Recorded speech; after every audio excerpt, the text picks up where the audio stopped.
Olá, bom dia. Hoje nós vamos falar um pouco sobre o uso dos porquês, né? Na nossa língua, ela oferece 4 possibilidades de construção do famoso porquê. E cada um por um motivo diferente. Então, por essa razão, é comum a gente se confundir. Então, a gente vai ver algumas regrinhas que determinam o uso de cada uma delas.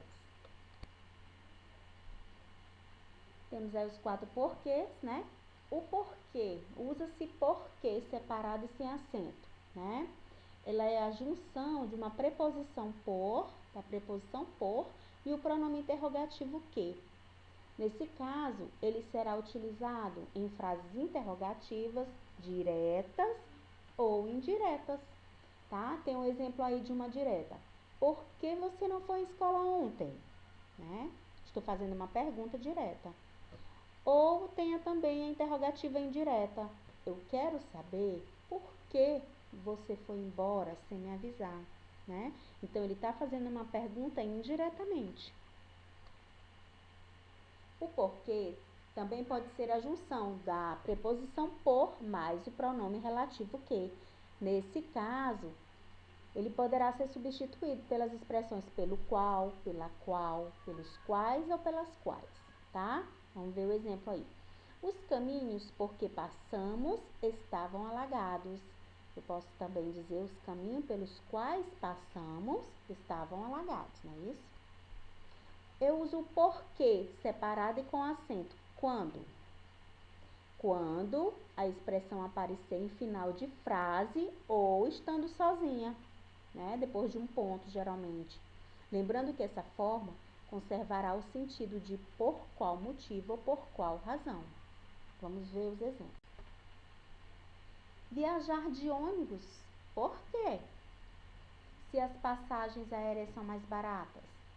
Olha só o porquê aí no final da frase, né? Outro exemplo. Vocês não terminaram a lição de casa. Por quê? Né? Então, esse porquê está depois de um sinal, um ponto final aí, né? Então, ele está sozinho. Então, eu vou sempre utilizar em final de frases o meu porquê separado e com acento. O porquê junto e sem acento, quando é que eu vou usar? Olha, ele é uma conjunção causal ou explicativa. Então, ele vai me trazer uma causa ou uma explicação de alguma coisa. Deve ser empregado quando equivaler a conjunções como pois, uma vez que, tá? Ela estava cansada porque havia trabalhado muito naquele dia. Ela estava cansada, pois havia trabalhado muito naquele dia. Eu posso usar uma vez que. Ela estava cansada uma vez que havia trabalhado muito naquele dia, tá? Não vamos mais viajar, porque nossas férias foram adiadas.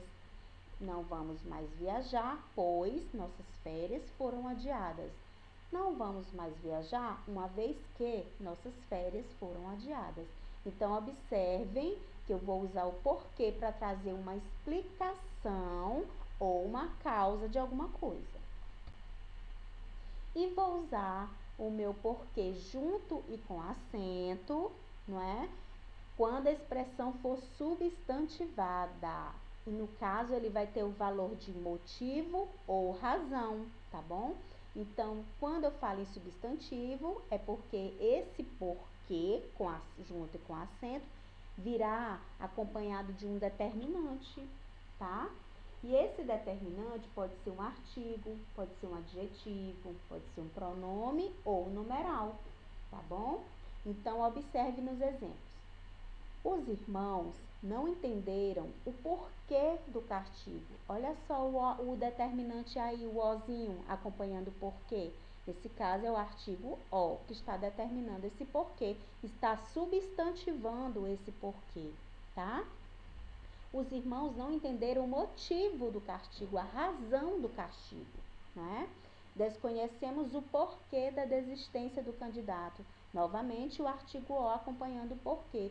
Desconhecemos o motivo da desistência ou a razão da desistência, tá bom? Então, esse porquê junto e com acento, ele é um substantivo, tá bom? E ele é sinônimo de motivo ou razão, tá?